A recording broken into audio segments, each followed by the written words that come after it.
കാണിക്കുന്നുണ്ട് എന്ന് തന്നെയാണ് കേട്ടത്. അത് അവിടെയാണ് ഈ ക്യാച്ച് ദ ചൈൽഡ് എന്ന് പറഞ്ഞൊരു സംഭവം വളരെ പ്രധാനമുള്ളത്. അപ്പോൾ എൻ്റെ ഒരു ഉദാഹരണത്തിന് ഞാൻ ആസ്ട്രേലിയ പോയപ്പോൾ ഒരു കാടിൻ്റെ ഉള്ളിൽ പോയി. ലയൺ ഐലൻഡ് എന്ന് പറഞ്ഞാൽ ഇത് കാണാൻ വേണ്ടി പോയി. അപ്പോൾ ഒരു കാടിൻ്റെ ഉള്ളിൽ കൂടെ സഞ്ചരിക്കണം. അപ്പോൾ ഞങ്ങളൊരു 4-5 പേര്, ഒരു റഷ്യക്കാരുണ്ടായിരുന്നു, ഒരു ആസ്ട്രേലിയയിൽ നിന്ന് 2 പേരുണ്ടായിരുന്നു. തമിഴ് ആൾക്കാരാണ്, പക്ഷേ ആസ്ട്രേലിയൻ പൗരത്വക്കാരാണ്.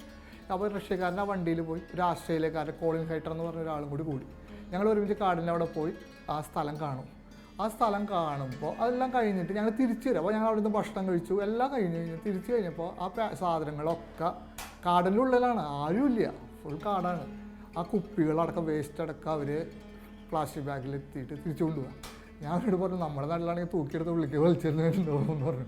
അപ്പോൾ അത് എൻ്റെ തലമുറയുടെ ഒരു കുഴപ്പമാണ്. കാരണം ഞാൻ വളർന്നു വന്ന സാഹചര്യത്തിൽ ആ പരിസ്ഥിതി ബോധം നമ്മളെ അത്ര പറഞ്ഞു തന്നിട്ടില്ല. പക്ഷെ ഇന്നത്തെ തലമുറ നമ്മളെക്കാട്ടിലും ബോധം ഉണ്ട് അവർക്ക്. കാരണം എൻ്റെ ഒരു മോള് ഞങ്ങളൊരു യാത്ര പോകുമ്പോൾ ഞാൻ എന്തെങ്കിലും പുറത്തേക്ക് ഇടാൻ നോക്കിയാൽ കയ്യിൽ കയറി പിടിക്കും, പ്ലാസ്റ്റിക്കാണ് കളയരുതെന്ന് പറയും. അത് കാരണം അവരുടെ സ്കൂളിൽ അവർ പഠിക്കുന്ന സ്ഥാപനത്തിൽ അവർക്കത് പറഞ്ഞു കൊടുക്കുന്നുണ്ട്. ആ പറഞ്ഞു കൊടുക്കുന്നത് അവരുടെ ഉള്ളിൽ കയറുമ്പോൾ ആ തലമുറ, ഇപ്പോഴത്തെ തലമുറ കുറച്ചും കൂടി നമ്മളെക്കാട്ടിലും അത് ഉത്തരവാദിത്തോട് പെരുമാറുന്നുണ്ട്. നമ്മളെപ്പോഴും പുതിയ തലമുറ കുറ്റം പറയുമ്പോൾ ഇത്ര നല്ല കാര്യങ്ങൾ നടക്കുന്നുണ്ട്. അതിന് കാരണം ചെറുപ്പത്തിലേ അവർക്കിത് പറഞ്ഞു കൊടുക്കുക എന്നുള്ളതാണ്. അവിടെയാണ് വീണ്ടും ഞാൻ പറയുന്നത് ക്യാച്ച് ദ ചൈൽഡ്. നമ്മൾ എന്ത് ചെയ്യണമെങ്കിലും, നമ്മുടെ ദേശീയ ബോധമായാലും നമ്മുടെ സംസ്കാരമായാലും നമ്മുടെ ഭാരതീയ ആത്മീയതയാണെങ്കിലും ചെറുപ്പത്തിലേ കുട്ടികൾക്ക് കൊടുക്കുക.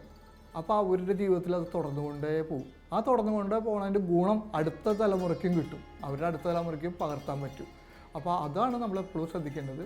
നമ്മൾ ചെറുപ്പത്തിൽ ഇവർക്ക് ഇതൊക്കെ പറഞ്ഞു കൊടുക്കാനുള്ള ശ്രമം നമ്മുടെ ഭാഗത്തുനിന്നുണ്ടാവും. നമ്മൾ ചെറുപ്പ കുട്ടികളെയും കുറ്റം പറയുന്നവരും നമ്മൾ എത്രത്തോളം അതിന് പ്രാപ്തരാണ് എന്നാണ് ശ്രദ്ധിക്കേണ്ടത്. നമ്മൾ പ്രാപ്തരാവുക, അടുത്ത കുട്ടികൾക്ക് പകർന്നു കൊടുക്കുക, അവർക്ക് അടുത്ത കുട്ടികൾക്ക് പകർന്നു കൊടുക്കുക, അവരെ പ്രാപ്തരാക്കുക. അപ്പോൾ കുറച്ചും കൂടി ശോഭനമായ ഭാവിയും സമൂഹവും നമുക്ക് കിട്ടും.